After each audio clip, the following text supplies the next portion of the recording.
한국인이 주로 먹는 흰쌀밥은 영양소가 풍부한 겨와 눈이 도정 과정 중에 떨어져 나가 영양소 함량이 적을 수밖에 없습니다. 그렇기 때문에 부족한 영양소를 채워주면서도 건강을 높여주는 이것을 넣어 밥을 지으면 좋다고 하는데요. 이번 시간에는 밥을 지을 때 비싼 돈 들이지 않고 쌀을 보약으로 만들어주는 음식과 섭취 방법까지 함께 알아보겠습니다. 첫 번째 음식은 소주입니다. 밥에 소주가 웬 말이냐라고 하시는 분들이 계실 텐데요. 술을 건강에 해로운 식품으로 생각하는 경우가 많지만 요리를 할 때는 도움이 되기도 합니다. 특히 현미밥을 지을 때 소주를 넣으면 항산화 영양소가 늘어나고 식감이 부드러워지는 효과가 있는데요. 농촌진흥청 국립식량과학원 연구팀의 연구에 따르면 쌀 100g을 기준으로 현미를 30% 비율로 첨가한 뒤 한 그룹은 순수한 물 120ml를 다른 한 그룹은 물 100ml와 소주 2잔을 넣어 밥을 한 결과 알코올을 넣은 현미밥의 총 폴리페놀 함량이 순수한 물로 지은 밥보다 17% 많이 나온 결과가 나타났는데요. 이렇게 함량이 높아진 폴리페놀은 강력한 항산화제 역할을 하여 노화를 예방하고 우리 몸의 세포가 변이하는 것을 방지해 암을 예방하는 데도 큰 효과를 나타내는 등 다양한 효능을 줍니다. 또한 현미밥에 알코올을 섞으면 순수한 물보다 끓는 점이 낮아져서 더 빨리 끓기 시작하기 때문에 딱딱한 현미밥의 식감을 부드럽게 만들어주기도 합니다. 결과적으로 알코올을 넣어 밥을 지으면 현미가 더 오래 끓어 식감이 부드러워지게 되면서 영양분은 더 높아지게 됩니다. 밥에 소주를 넣으면 소주향이 나면서 먹고 취하는 것 아닌가 걱정하는 분들이 계실 텐데요. 밥을 지을 때 넣은 알코올은 끓는 과정에서 모두 날아가 밥맛에는 영향을 주지 않기 때문에 전혀 걱정하지 않으셔도 됩니다. 현미밥 기준으로 2인분 지을 때 소주를 2잔 정도 넣고 조리하면 맛 좋고 부드러운 현미밥을 드실 수 있습니다. 두 번째는 아보카도 오일입니다. 숲속의 버터라고도 불리는 아보카도는 미국 타임즈가 선정한 10대 슈퍼푸드로서 세계에서 가장 영양이 풍부한 과일로 기네스북에 등재되기도 했는데요. 우리가 아보카도에 주목해야 할 성분은 바로 불포화지방산입니다. 아보카도 100g당 지방 함량은 25.6g인데 이 중 지방의 84%가 불포화지방산으로 이루어져 있습니다. 착한 지방이라고도 불리는 불포화지방산은 체내에 합성되지 않아 식품으로 섭취해야 하는데 주로 우리 몸의 세포막을 형성하며 혈관 속 중성지방과 콜레스테롤 수치를 낮춰 혈관 질환을 예방하는 데 도움을 주는 역할을 합니다. 특히 아보카도 오일은 과육과 껍질을 저온압착해서 추출하기 때문에 같은 양을 먹더라도 아보카도를 그냥 섭취하는 것보다 오일로 섭취했을 때 무려 7배 더 많은 불포화지방을 섭취할 수 있습니다. 또한 아보카도 오일은 발연점이 높아 어떠한 가열 요리에도 잘 어울리는 식품이기 때문에 샐러드 드레싱은 물론 튀김 요리에도 적합한 오일입니다. 이러한 아보카도 오일을 밥을 지을 때 넣어 드셔도 아주 좋은데요. 밥을 지을 때 4인분 기준 오일 1스푼을 넣어서 만들면 고소하고 담백한 아보카도 오일밥을 드실 수 있습니다.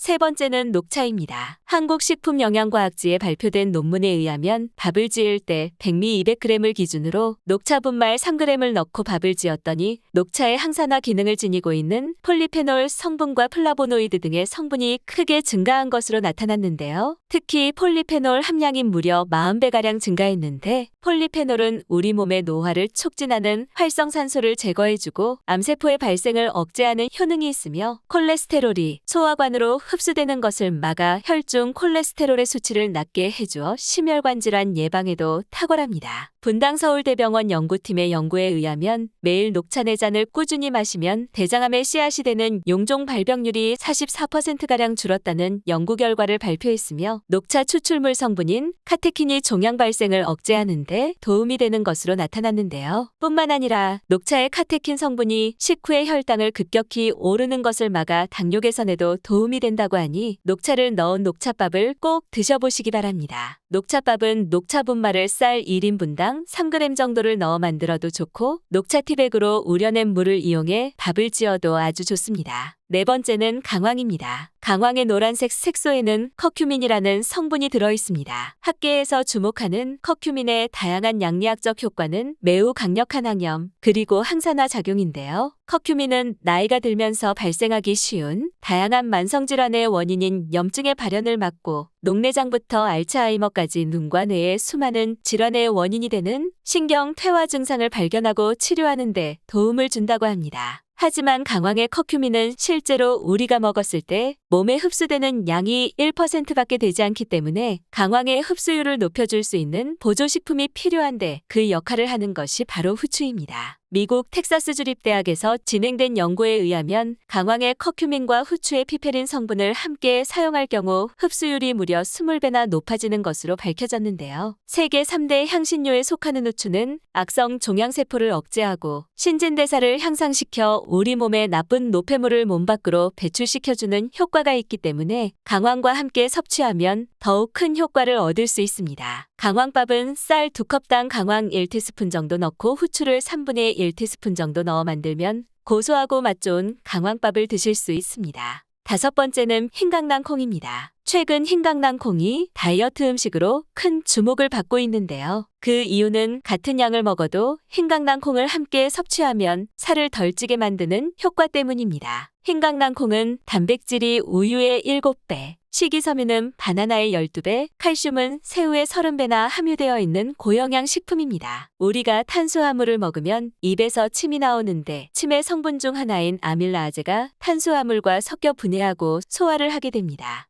그런데 흰강낭콩을 함께 섭취하면 흰강낭콩의 파세올라민 성분이 아밀라아제의 역할을 막아 탄수화물이 분해되고 흡수되지 않도록 차단하여 장으로 그대로 배출시켜줍니다. 때문에 같은 양을 먹어도 흰강낭콩과 함께 먹으면 살이 덜 찌는 효과를 볼 수 있습니다. 또한 탄수화물 자체의 흡수율을 저하시키기 때문에 혈당이 급격히 오르는 것을 막고 인슐린 분비가 감소하여 당뇨를 개선하는 데도 도움이 됩니다. 흰강낭콩의 하루 적정량은 30g입니다. 밥에 넣을 흰강낭콩은 딱딱하기 때문에 5시간 이상 불린 후 밥을 지으면 고소하고 부드러운 흰강낭콩밥을 드실 수 있습니다.